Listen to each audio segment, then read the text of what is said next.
보실 성경 말씀은 시편 96편 13절입니다. 그가 임하시되 땅을 심판하러 임하실 것임이라. 그가 의로 세계를 심판하시며 그의 진실하심으로 백성을 심판하시리로다. 아멘. 하나님께서 땅을 심판하신다 하는 말씀은 하나님께서 세상을 통치하신다, 의로 통치하신다는 뜻도 됩니다. 그래서 하나님께서 세상을 통치하실 때에 그 안에는 옳고 그름을 늘 판단해 주시고 마지막 때가 되면 종합적으로 심판을 하시는데, 지구 끝에 하나님께서 예수 그리스도께서 재림하셔서 아버지께서 맡기신 그 심판을 공의롭게, 우리가 이 세상에서는 여러 가지 불평이 있을 수 있지만 그때는 만족한 심판을 받게 될 것입니다.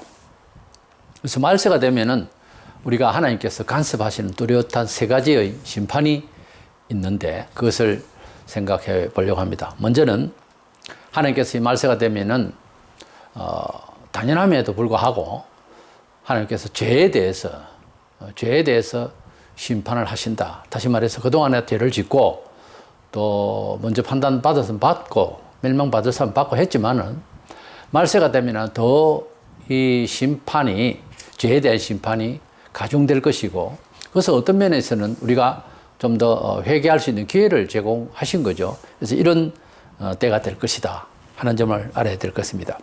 원래 복음이라고 하는 것은 우리가 살기 좋은 어떤 종교 어떤 그 교리나 무슨 이런 쪽이 아니고, 하나님의 말씀의 이 복음은 우리 사람이 죄인이고, 그래서 우리 죄를 위하여 하나님 아들 독자 예수가 희생을 당했다, 속죄 제물이 됐다 하는 사실을 들으면서 우리가 죄인인 줄로 고백하고 예수님을 감사하면서 받아들일 때에 하나님의 양자가 되고 또 하나님의 자녀로서의 권세를 누릴 수가 있다 하는 것이 기독교 복음의 핵심 진리입니다.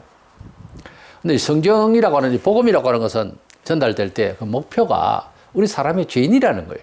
그거 빼놓고 생활 문화를 위한 축복받는 비결의 무슨 종교면 그것은 성경이 말하는 목적이 아닙니다. 누가복음 24장 47절에 또 그 이름으로 죄 사함을 받게 하는 회개가 예루살렘에서 시작하여 모든 족속에게 전파될 것이 기록되었으니, 회개가 전파되어야 된다는 거예요. 회개해야 될 것에 대한 내용이 전파되어야 된다는 거예요. 그러니까 복음 전하는 사람이 죄인이고 죄를 회개해야 은혜를 받고 죄를 회개해야 된다고 하는 것, 이것이 전달되지 아니하고 그 말을 하지 않으면 그것은 소위 설교가 아니고 전도가 아닙니다. 그래서 교회는 우리 사람 사이에서 누가 선해서 착해서가 아니라 먼저는 본인이 물론 전하는 사람이 그 부분에 대해서 다른 종교를 버리고 예수님을 구주로 믿는다든가, 또는 공의롭게 살기로 작정하고 사기치고 불의하던 모든 행위를 다 버리고 새롭게 되었다든가, 그래서 마음이 훨씬 가벼워지고 은혜를 받았다든가, 이런 체험이 또 동원이 돼야 되겠죠. 자기는 아무것도 안 돼 있는데 믿어보시오 좋다 합니다. 그건 전도가 아닙니다. 어쨌든 이 복음을 전하는 사람은 궁극적으로는 상대가 불신자라면 죄를 회개해, 예수 믿는 사람 더더욱 불의한 것을 버리고 하나님의 본래 뜻대로 살자, 이렇게 권면하는 것이 성경의 목적이지, 성경을 가지고 뭐 정치나 또는 뭐 잘 먹고 잘 살기 위한 어떤 종교로 활용시키면 안 됩니다. 이스라엘 백성들이 로마 치하에 있었고 우리가 일제 때 있었던 그렇게 힘들게 살았습니다. 그리고 자연히 그러니까 종교계에 있는 사람들은 단 몇 프로밖에 안 되지만은 자기들 배를 채우기 위해서 돈을 좋아하고 서기관 바리새인 율법 교사들이 아주 타락했었습니다. 그때에 우리 주님께서 여러 가지 심리적으로 상담적으로 말씀을 하실 수가 있을 것이에요. 그런데 세례 요한이나 예수님께서 첫 말씀이, 또 강조하시는 말씀이 회개하라였습니다. 회개하지 않으면 안 된다는 거예요. 우리가 너무 그것은 직설적이다 하지만 복음은 결국은 회개를 위해서, 너는 죄인이고 회개를 해야 된다는 말씀을 안 하면 복음의 진리가 아닙니다. 우리가 병들어서 무슨 병인지 모르지만은 여러 정세가 힘들 때 병원 가서 MRI 찍고 다 피검사하고 다 해봤는 종합검진 결과 암이라는 거예요. 그 암이면 암이라고 하고 대책을 세워야 되거든요. 근데 뭐 암이 아니고 위험하다든지 자꾸 둘러서 엉뚱한 소리를 하면 이게 안 되는 거예요. 사람 죽이는 거죠. 그래서 우리가 사람을 살리기 위해서 병든 자는 병이 들었다. 무슨 병이다. 이 얘기를 해줘야 되거든요. 그래서 우리 사람이 왜 죽는가? 슬프다 어떻다 철학을 하고 시를 쓰고 문학을 할 것이 아니고 죄가 있어 죽는다. 성경에 죄의 삭선 사망이요. 로마서 6장 23절에 그럼 무슨 죄가 있단 말이요? 원죄를 지었단다. 누가요? 아담이. 내가 아닌데요. 물론 우리가 아니지. 그러나 우리 사람의 대표로 그렇게 그 시험을 받았다는데 뭐 어떻게 할 거야? 내가 이제 홍길동인데 홍씨다. 뭐 나는 홍길동인데 아버지는 그러면 홍씨가 아니고 박씨입니까? 우리가 피할래 해도 피할 수 없는 운명이라는 게 있어요. 태어나다 보니까 부잣집에 태어났고 태어나다 보니까 돌다리 밑에서 거지 아들로 태어났다. 그거 어떻게 바꿀 거예요? 그렇다고 원망할 거예요? 그 원망하면 안 되지, 자식이. 어떻게 하든지 아버지가 잘못되어 있으면 사회적 측면에서 공적으로 객관적으로 잘못되어 있으면 아버지에게 전적이 아버지 저는 이렇게 살지 않겠습니다. 아 그래 너는 그렇게 살아라. 보통 아버지 같으면 그렇게 합니다. 미친 아버지 아니면은. 그런데 하나님께서 우리를 세상을 향해서 복음을 전하라 할 때는 넌 죄인이다라고 말하라고 그랬어요. 이스라엘 백성들이 죄를 짓고 우상을 섬기고 이럴 때에 목소리를 아끼지 말고 그 죄를 드러내고 회개를 외치라고 했어요. 이사야, 예레미야, 다니엘 모두 다 당시에 이스라엘 백성들이 잘못한 것을 선지자들이 바로 외쳤을 때 매를 맞고 갇히고 뺨을 맞고 구더기에 갇히고 감옥에 갇히고 죽임을 당하고 그랬어요. 그렇지만 하나님께서 우리 사람을 살리려고 너는 죄가 있다. 죽을 병이 들었다라고 얘기를 해야 뭐 진단 결과에 대한 처방이 있을 것 아니에요. 오늘날 이 시대의 교회가 죄가 있는데 죄라고 지적을 못하는 게 이게 이제 보통 문제가 아니에요. 그 사람 살려주는 것 같지만은 달콤한 이야기로 그건 아닙니다. 사람이 마음에 감동만 한다고 되는 게 아니에요. 사람이 죄를 짓고 멸망을 받을 것이다는 것이 이건 냉정한 입장에서 그대로 될 일을 그걸 문학적으로 설명하면 됩니까? 사실적으로 이야기를 해줘야 뭐 주든지 말든지 그건 모르겠고 일단은 얘기를 해줘야 될 것 아니에요. 그래서 예수님과 세례 요한이 위로의 말보다 결정적으로 그 험한 사회 정서에 회개하라고 외친 거예요. 오늘날 이 시대에 자살률이 많고 기독교인들도 자살을 하고 유리방황하고 목적의식이 없고 헤맵니다. 이러합니다. 제가 밤새도록 상담을 해보세요. 처음에는 뭐 부드럽게 이야기하고 봐주고 하니까 눈물도 나고 뭐 감동을 받았네 어쩐다 하지만 얼마 안 갑니다. 또 사회는 언제나 그대로이기 때문에 더 강화되기 때문에 이 악한 세상에서 헤쳐나갈 길은 내가 죄를 회개하고 예수님을 모시고 예수님이 내 삶의 주체자가 되어서 승리할 수 있도록 이렇게 안 해주시면 가능성이 없어요. 때문에 우리의 복음의 권능을 믿어야 됩니다. 복음이 약해지는 게 20세기부터 시작해서 얼마나 많은 인문적으로 이 성경을 갖다 인간적으로 해석을 했는지 힘이 될 것 같아도 아니에요. 우리 사람이 가지고 온 두뇌는 한계가 있어요. 천재고 IQ가 200이 넘어도 소용없어요. 영생을 모릅니다. 그것을 사랑하고 사는 법칙에 대해 성리의 법을 알 수가 없어요. 때문에 하나님 말씀의 권위를 다해서 복음 앞에는 우리가 죄인이다 하는 점을 우리가 알아야 되는 것입니다.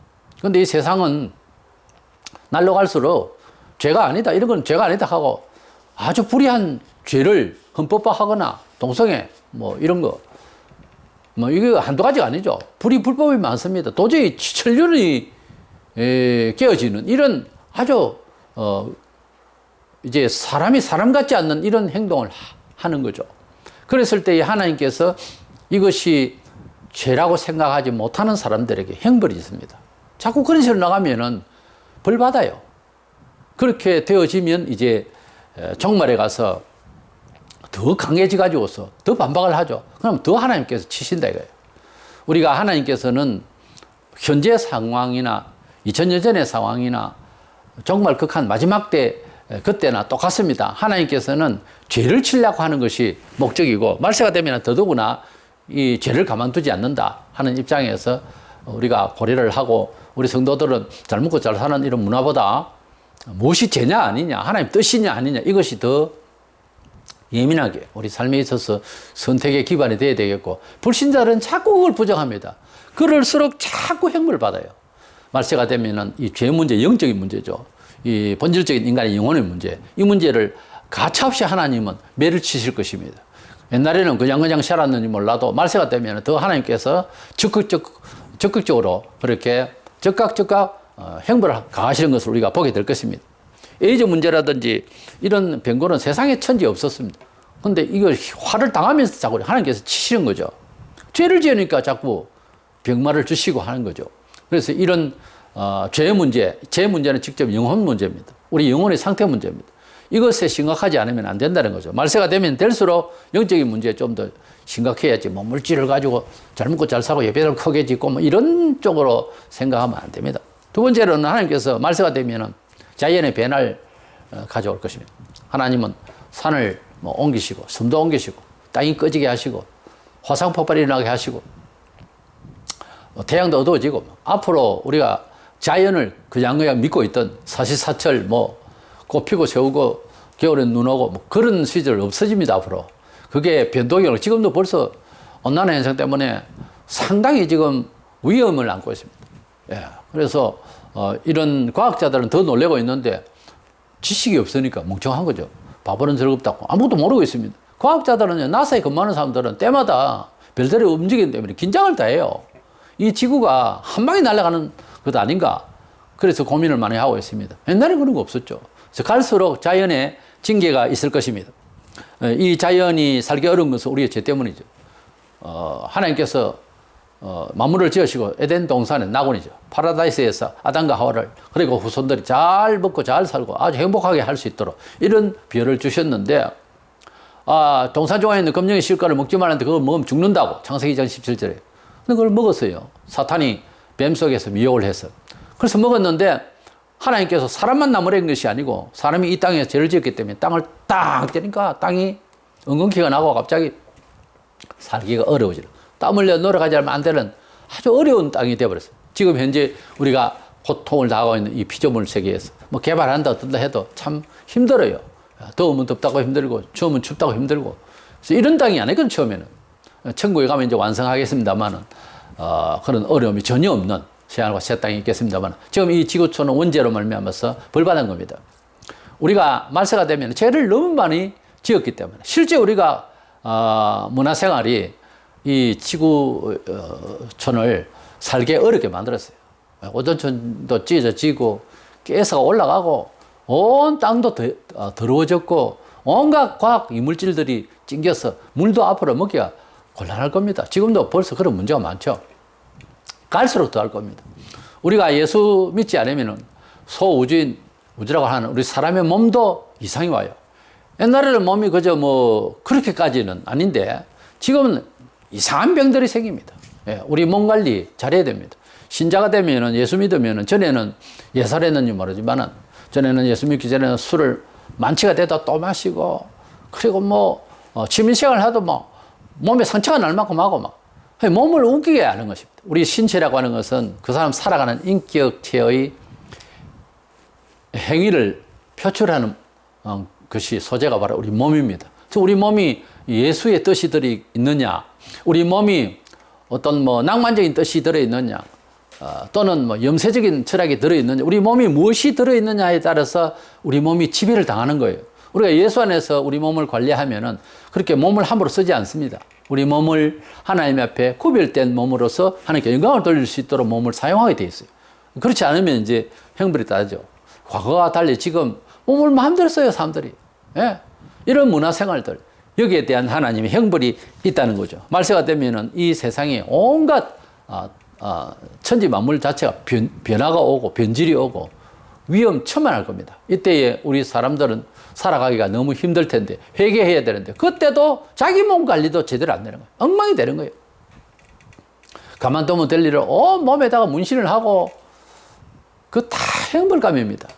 예. 우리 몸이라고 하는 것은 단정하게 옷 입혀서 경건하게 동물과 다릅니다. 우리 경건하게 질서 있고 공의롭게 몸 제스처까지도 그렇게 가볍게 하는 것이 아니고 그렇다고 깜빡하지 하는 것도 아니고 경건하게 움직이면서 그러는 겁니다. 오늘 체육을 하고 특수한 일 아니다면은 그 몸을 좀 조신하게 움직이는 겁니다. 뭐 그런 거리도 보면은 철랑철랑 걷는다든지 또는 깡패같이 걷는다든지 그것도 아니고 교정해야 됩니다. 예수 믿으면 몸 관리를 합니다. 예수 믿으면 내가 사는 위치, 내가 사는 문화의 도구를, 직업을 달리합니다. 과거에는 마음대로, 근데 지금은 안 그렇습니다. 예수 믿으면 물건 하나 다루고도 달라져야 됩니다. 예수 믿기 전에 하던 행동이 발랐으면 물론 예수 안에서도 그대로 진행되겠지만 좀 더 변화가 필요합니다. 좀 더 변화가 필요해요. 우리 영혼이 중생한 같이 우리 몸도 중생하고 우리의 삶의 모든 문화적인 요소, 취급도 좀 달라져야 됩니다. 맨 그대로면은 이거 좀 문제가 있어요. 그래서 달라져야 됩니다. 예수 안에서 어떻게 이 취급을 하고 내가 행동을 하느냐. 취미생활도 그렇고 모든 문화의 소재들을 다루는 데 있어서도 좀 달라야 됩니다. 이런 변화가 있어요. 그렇지 않으면 파괴가 와요. 그렇지 않으면 속화됩니다. 이래서 우리가 자연 문화에 대한 하나님의 심판이 있다는 것을 아셔야 되는데, 본문에 그가 임하시되 땅을 심판한다고 그랬어요. 마태복음 19장 28절에 예수께서 이르시되 내가 진실로 너희에게 이르노니 세상이 새롭게 되어 인자가 자기 영광의 보좌에 앉을 때 세상을 새롭게 한다 그랬어요. 우리가 예수를 믿는 것은 수도적인 그런 차원이 아니고 이 세상 자체가, 우리 몸과 연결된 이 자체가 병이 들어 있어요. 물론 우리가 잘못해가지고 땅이 이렇게 되어 있습니다만은 얼마나 불안한지 모릅니다. 뭐 운전해 나가도 땅이 꺼지지 않나. 지금 이게 이 지구촌의 어느 곳에나 사는 곳에는 다 불안합니다. 죄가 너무 많이 있기 때문에 이 자연 자체도 하나님께서 치시는 것입니다. 역대상 16장 33절에 주께서 땅을 심판하러 오실 것입니다. 땅, 이 지구촌의 문화, 이 지구별 자체가 심판을 받는 날이 올 것입니다. 그래서 주님은 세상을 새롭게 하신다 그랬어요. 우리가 주께서 우리를 새롭게 하실 뿐만 아니라 우리가 삶을 살아가는데 연관된 이 문화 자체를 또 새롭게 하시는 가운데 있습니다. 성도는 삶이 생활 부분에 있어서 문화적으로 옷 입는 것, 먹는 것, 집에 사는 모든 태도들이 바뀌어져야 합니다. 그렇지 않으면 이것은 형벌감입니다. 이 세상의 사람들 가진 것까지 자랑하고 뭐 하지만 여러분 우리가 생각해 보면은 많이 가지고 문화가 풍요한 곳에서 죄가 더 많았어요. 낙심이 더 많고. 왜? 비교의식 속에 살거든. 이래서 사람은 하나님 없이 취급하는 모든 문화들이 형벌받게 된다. 세 번째로는 주님께서 말세가 되면은 시간에 대한 개념, 무엇을 가지고 얼마나 오래 살 것이냐, 이것이 얼마나 효용 가치가 있느냐. 그래서 역사의식의 시간을 갖다가 변형시킵니다. 예수 믿으면은 예사로 살았죠, 이 세상을. 오늘 내일도 없고 그냥 삽니다. 그래서 현실에 전전긍긍하다가 죽는데, 우리 예수님을 믿게 되면은 이런 역사의식의 시간의식이 달라져요. 예수 믿으면 시간 관리를 철저합니다. 왜냐하면 유한된 시간 속에서 얼마나 유익하게 나도 남에게도 그런 삶을 살 것인가 하는 고민을 하게 되는 거죠. 세상 사람들은 그냥 건시한적이에요. 그죠? 오늘 내가 좋으면 좋고 이기적이고 그리고 미래가 없습니다. 가만히 보면 미래가 없어요. 그 왜 사는지도 실제 길 가는 사람에게 툭 쳐서 물으면 답은 별로 옳은 것이 없습니다. 그렇다 할 만한 게 없어요. 그냥 사니까 사는 거예요. 자식 때문에 사는 거예요. 뭐 때문에 산다 해도 별로 그것이 그거 완성되면 어쩔 건데요. 아무것도 없죠. 그렇게 사는 거예요. 요한복음 3장 18절 9절에 그를 믿지 아니하는 자는 하나님의 독생자의 이름을 믿지 아니함으로 벌써 심판을 받은 것이니라. 그 정죄는 이것이니 곧 빛이 세상에 왔을 사람들이 자기 행위가 악함으로 빛보다 어둠을 더 사랑한 것이니라. 우리 사람이 지금 이 문화에서 살아가는 모든 삶의 태도가 어둠을 쫓아가는 것으로 성경은 말하고 있습니다. 마치 사람을 아기를 낳아가지고서 정말 착하고 좋은 부모와 그래 몇몇이 무인도에 가서 살림을 해서 살았다 칩시다. 고기나 잡고 이렇게. 근데 아이가 자라면서 착하게 계속해서 아주 선하게 잘 안 됩니다. 결국은 속에 악이라는 게 열매를 맺게 돼 있어요. 아무리 선하게 교육을 하고 좋게 하려고 해도 이웃끼리 아주 화목하게 해도 죄를 짓습니다. 과거에 인정 많고 하던 그런 촌동네에 소가구가 있어서 살아갈 때 참 그곳은 죄가 없고 그랬던 것 같죠? 안 그래요. 그곳에도 도둑놈이 있고 그곳에도 자살하고 그곳에도 쌈박질하고 그래요. 사촌이 논을 사니까 배가 아프다. 이게 언제적 나온 속담이겠어요? 우리가 보통 사회의식적으로 시민사회의식적으로 생각할 때는 착하다 할 때였을 겁니다. 그래도 그때도 탐심이 생기고 욕심이 있고 사람 속에는 죄성이 가득해가지고 애기가 천사같이 보여도 죄 덩어리요. 그렇게 보기 힘들죠. 저도 손주를 볼 때는 깜빡 잊어버릴 때가 있습니다. 죄가 있는 거예요, 죄가. 죄성이 나타나는 거 꼭 집어 이야기를 해줘야 돼요. 그래서 하나님 말씀의 힘이 그 죄성을 죽여나가야 되는 거예요. 다시는 그렇게 죄가 일어나지 않도록 밀어주고 찔러주고 해야 되는 거예요. 그걸 싫어하면 안 됩니다. 아이도 싫다고 그러죠. 어른도 싫다는데 도둑놈 보고 야, 이 도둑놈아 하면 듣는 도둑놈 기분 나빠한다고. 사실이죠. 그러나 이 얘기를 해줘야, 도둑질이 나쁘다는 걸 이야기를 잔소리같이 계속 해줘야 어느 날 그래 정말 이건 나쁜 거야 할 수 있지. 내비놔두면 안 되는 거예요. 사람은 가만히 두면 다 타락합니다. 가만히 두면 다 범죄자가 돼버려요. 이를 교육이라는 입장에서, 제도라는 입장에서 사람들을 다스려줘야 되는 거예요. 한시라도 떠나면. 그래서 지금 전염병 때문에 교회당에 못 모이고 관리가 제대로 안 되고 이럴 때에 괜찮을 것 같죠. 자유로운 것 같죠. 위험합니다. 관리가 안 되니까 한시라도 간섭해주고 기도하고 서로 격려하고 서로 간섭해줘야 되는, 이게 지금 잘 안 되고 있기 때문에 구역별로 하고 가족끼리 이걸 잘 해나가야 됩니다. 그래야 되지. 큰일 나요. 신앙이라고 하는 것은 간섭해주지 않으면 금방 떨어져요. 기초적인 것은 하나님 계시를 하셨지. 그 다음에는 형제와 형제끼리 또 지도자가 이렇게 교육을 해나가면서 다스려줘야 된다니까요. 영적인 것을. 몸도 그렇잖아요. 이제 제도적으로 조직적으로 이렇게 오늘 등산합시다. 오늘은 달리기 합니다. 이렇게 하면 몸이 가벼워지고 거기에 익숙해져요. 내비나 두고 비가 오거나 해서 운동을 안 한다. 저도 걷기 운동을 뭐 자주 하는 편인데 좀 어떤 일로 쉬잖아요. 발목이 굳어서 잘 못 걸어요. 사람이라고 하는 거는 영어로도 그렇고 육어로도 그렇고 관리를 자꾸 해주고, 관리하면 욕 듣죠. 싫어하죠. 싫어하는 거는 당연해요. 그러나 해줘야 된단 말이죠. 그러나 계속 잔소리를 해야 되는 거예요. 그래서 억지로라도 걷기 운동을 하고, 억지로라도 회개 운동에 참여하고, 억지로라도 하나님 말씀을 읽고, 억지로라도 하나님 앞에 묵상하고 자꾸 해야 되는 거예요. 억지로라도 힘들어도. 그리 안 하면 내비놔두면 이건 그냥 뭐 그냥 추락하는 겁니다. 신앙이. 상당히 지금 한국에 위험한 처지에 있어요. 우리가 시간이라고 하는 이 개념이 예수 안에서 아주 깨어나 있어야 됩니다. 이 불신자들은 뭐 내일이 없어. 사후 세계를 모르는 거야. 그러니 마음대로 막 빛 가운데서 이제 살 생각하는 어두움을 계속 쫓아더라. 이것이 심판이라는 거예요. 돌이키지 못하고 있는 이것이 심판용이 있다는 거죠. 눈이 어두우면은, 영안이 어두우면, 눈이 어두우면은 맹인이 어디로 걸어가는지 혼자서 작대기도 없고 짚어볼 것도 없고 하면, 짚어도 그래요. 어디로 지금 걷고 가는지, 그리고 어떤 방향으로 가는지도 몰라요. 우리 영혼이 어두워지면은 산다고 하는 것이 사실상은 왜 사는지를 모르고 사는 겁니다. 뭐 인생의 철학이 안 되는 거예요. 그래가지고 하나님 만나기 전에는 사후 세계를 알 수가 없어. 시간 역사의 영원 세계를 알 수가 없어요. 지금 이 시대의 시간 역사도 의식도 못하고 죽어요. 아침에 뭐 열심히 회사에 간다고 하다가 어느 날 죽는 거죠. 안 돌아오면 죽은 거죠. 이게 사람이에요. 그래서 시간에 대한 것을 너무 방치하고 경건이 없고 하나님 앞에서 알뜰하게 안 살고 그냥 꿈도 없고 이러니까 하나님께서 치시는 거예요. 그리고 과학자들을 통해서 사람은 영생이 있는가 내세가 있는가 이런 생각을 좀 많이 하게 합니다. 말세가 되면은 자연히 과학이 그렇게 발전해. 지금 초과학 영혼 세계를 막 다루잖아요. 그럼에도 불구하고 방법이 없죠. 왜? 죄성이 물려 있으면 연구를 해도 안 돼요. 답이 안 나온다고. 그러나 회개를 하려고 하고 예수 안에 들어오면 답이 먼저 있어요. 아직 해결도 안 했어요. 이 거꾸로 가는 거예요. 답을 먼저 받아요. 영생 주시고 속죄 받고 막 이거부터 먼저 해요. 그 다음에 우리가 그렇게 받으면 복된 길을 이렇게 가는구나 하는 것을 나중에 배우는 거죠. 그럼 불신자는 많이 배워서 결론을 내리겠다니까 그게 철학의 한계예요. 나중에는 딜레마에 빠지고 이제 어떤 처방이 없는 거예요. 이것이 합리적인 이성주의 세계입니다. 그러나 신학 세계에는 답을 먼저 내려요. 하나님께 천지 창조하셨다고 믿어지는 거예요. 창조하셨기 때문에 이렇다 이렇게 답을 내리는 거예요. 이게 연역법이죠. 이게 답이 먼저 있고 그 다음에 그 답에 대한 해석이 이제 되는 거죠. 인생을 살아가면서.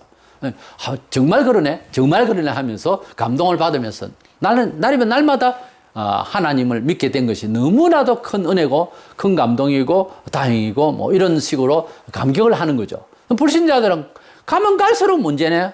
가면 갈수록 답이 없네. 낙심을 하는 거죠. 그래서 해이해집니다. 나중에는. 그래서 딜레마에 빠지면은 포기하는 거죠. 철학은 마지막이에요. 포기해요. 답이 없는 거예요.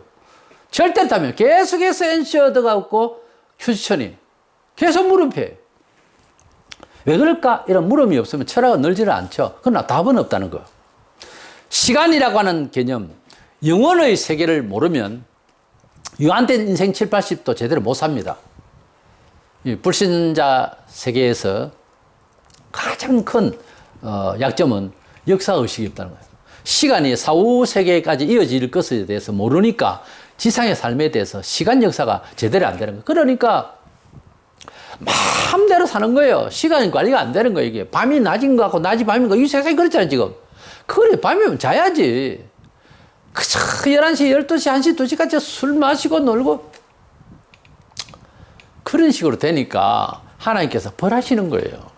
그래서 시간 개념을 분명히 해야 된다. 말세일수록 우리가 삶의 예를 들어서 예배 시간, 기도 시간, 성경 읽는 시간, 우리에게 시간을 나누어서 사용하는 어떤 거룩한 시간, 특별히 마련하는 시간 꼭 지켜나가야 되겠고, 또 우리가 언제까지 살다가 죽을지 모르지만 우리 삶의 처지에서 주님이 살려주신 그 순간까지 내가 어떻게 계획을 하고 무슨 일을 해야 되는가 하는 그런 유한된 시간이니까 아주 정돈을 해서 시간에 경건하게 잘 조신하게 살아나가야 되는 것입니다. 불신자는 그런 거 없죠. 우리가 말세가 되면은 하나님께서 마음껏 살고 이 세상 그저 뜻없이 살아가는 모든 사람들의 시간 역사 이런 걸 완전히 부셔버리고 영원한 지옥으로 가버리고 영원한 천국을 보내버리는 시간을 갖다가 파괴시켜버려요. 시간 파괴시켜버리고 영원토록 그냥 그래 회의했지 아침인지 밤인지도 모르지 그래 이제는 영원히 지옥 가라 이렇게 돼버립니다. 우리는 지상에 살면서 뭐 시계를 보고 살고 날짜를 보고 살지만은 그러나 영원한 나라를 향하여 가고 있는 것은 사실입니다. 그런 의식을 가지죠. 그래서 그 마음 그 간절한 대로 이제 밤이 오고 또 아침이 오고 비가 오고 눈이 이게 아니고 영원한 나라에서 시간이 없는 시계가 돌아가는 시간이 없는 영원한 천국에 만족한 나라에서 우리가 살게 될 그날이 올 것입니다. 주님이 오시는 날에 이렇게 시간을 파괴합니다. 이것은 과학이고 오히려 그 착실해야 되는데 이 시간 한계 속에서 살아가는 사람들의 생활이 오히려 더 엉망으로 사는 거예요. 우리는 고린도서 4장 18절에 우리가 주목하는 것은 보이는 것이 아니요 보이지 않는 것이니 보이는 것은 잠깐이요 보이지 않는 것은 영원함이라. 우리 성도는 영원한 시간 속에서의 역사를 가지는 천국 그것을 바라보면서 지금 살아가는 이 한계된 지구촌의 삶에도요 시간에 대해서 참 착실하게 사는 겁니다. 왜? 영원한 날에서 받을 상을 바라보면서 살기 때문에 그렇습니다. 불신자들은 주어진 이 시간에 대해서 마음대로 사니까 하나님께서 인생에 사는 시간도 빼앗아 먼저 죽이게 하시고, 예? 삶을 고통을 우리는 뭐 10년을 살아도 이제 하루를 살아도 천년 같고 10년을 고달파도 하루같이 고달픈 정도로 인내하며 살고 이런 어떤 시간에 대한 하나님의 은총을 이제 받게 되는데 그것이 시간의 심판이에요. 하나님 시간대로 들어갔는데 불신자들은요 가지고 먹고 아무리 놀아도 달가먹고 계속해서 갈급하고 그런 거예요. 시간을 하나님 앞에서 내놓고 하나님께로 오고 예배 시간은 예배하러 오고 이래야 되는데 이거를 마음대로 사니까 시간을 빼앗은 도둑에 대해서 하나님께서 벌을 하시는 거예요. 자기 놀 시간에 못 놉니다. 병원에 누워 있어야 됩니다. 이런 식으로 시간을 빼앗아 버리는 거예요. 하나님께서 시간을 치신다. 우리가 세월을 하나님께로부터 받은 이 하루 24시간 또는 자기 개인의 인생의 이 유한된 시간을 잘 쓸 줄 알 때에 하나님께서 그 시간에 풍성한 은혜를 주시는 것입니다. 불신자들 시간에 도둑을 하나님께서 주신 생명에 유한된 이 여유를 주신 것을 마음대로 쓰니까 그에 대한 이제 하나님의 형벌이 따르는 거죠. 그리고 마침내 영원한 나라에 가서 살 우리의 영원한 시간을 마침내 우리가 기다렸던 그 예배 같은 그 은혜의 시간. 예배가 별로 뭐 은혜가 안 되는 사람은 내 말이 좀 이상하게 들리겠지만 예배같이 그렇게 은혜로운 그 시간의 영원한 나라를 우리가 결국은 가게 되고 이 지겨운 세상을 말이야 버리고 근데 이 세상에서 마음대로 시간을 내버리고 그렇게 소용가치가 없이 살던 사람들은 영원한 지옥에서 끊이지 않는 시간 속에서 괴로워할 것 같아요. 오늘 하루를 그냥 마쳤으면 좋겠다 싶어도 결코 쉼이 없는 곳에서 살게 될 것을 생각하면 지구촌에서의 삶의 시간에 대해서 우리의 주어진 환경의 요소 시간에 대해서 그 한계에 대해서 성실해야 됩니다. 이것이 마지막 시대에 살아가는 태도를 보면요. 그래서 말세에 경건하라고 시간 소모를 잘해야 됩니다. 교인이 태만하고 그냥 마음대로 살고 이건 안 되는 겁니다. 하나님의 형벌이 따릅니다. 불신자들은 이미요. 제대로 실시간에 쉬지도 못하고 그게 다 행벌이에요. 사는 게 그렇게 사니까 시간에 하나님이 행벌을 주십니다. 마침내 세월의 시간을 다 없이 하고 영원한 천국, 영원한 지옥 이렇게 딱 갈라 놓을 것입니다. 이래서 말세가 되면은 영적인 문제에 대해서 죄 문제 특별히 교회까지도 자꾸만 이것이 하나님 법이다 이러면 아멘 하고 그것을 따라가야 되는데 자꾸 엉뚱한 소리. 이 영적인 문제 특별히 교회가 사회를 향해서 죄를 취해야 된다. 그리고 문화생활에 대해서 경건하지를 못하고 그러니까 파괴하다는 거예요. 몸의 파괴가 와요. 지금 몸이 정상이 아니에요. 사람들이. 도시의 삶이 햇빛을 많이 못 보고 그래서 그런지 몰라도 조현증이 햇빛을 많이 못 보면은 그런 현상도 많이 있다고 그래요. 그래서 우리가 활동 능력이 어두운 가운데서 많고 그래서 그런지 몰라도 하여튼 이 시대의 문화 과학 발전된 이 문화는 보면은 하나님 주신 자연을 피해가지고서 엉뚱한 이런 생활 속에서 있으니까 뭔가 몸 자체에 대해서 이상이 오는 거 이게 다 행벌입니다. 그리고 시간에 영원한 시간을 사모하고 하나님의 시간을 사모하고 구별된 시간을 사모하고 해야 되는데 이것을 교인도 해이하게 하고 마음대로 이렇게 시간을 소모하면 벌이 따라요. 벌이 따라요. 우리가 어차피 10년을 더 살고 5년을 더 살아도요. 평온한 시간으로 시간 역사식으로 행복해야 되지 않겠어요? 죽는 날까지 초자하면 어떻게 해요? 그것은 시간의 심판입니다. 잘못 살았기 때문에 시간을. 이래서 우리는 이 말세일수록 이 세 가지 영적으로 인간의 실존에 대해서 죄성에 대해서 항상 우리를 반성하고 사람들에게 지적해주고 문화에 대해서 몸에 대해서 잘 관리하고 경건하게 그리고 시간 개념으로 문화생활을 절도 있게 하나님 것과 또 세상에서 문화의 것 구별해가면서 잘 취급하는 이런 것이 안 되면은 행벌로 들어간다는 것 그것이 뚜렷하게 말세가 되면 더 드러나게 돼 있으니까 조심해서 주님 앞에 이 생활에 아주 성실한 생활에 임해서 은혜를 받는 저와 되시기를 축원합니다.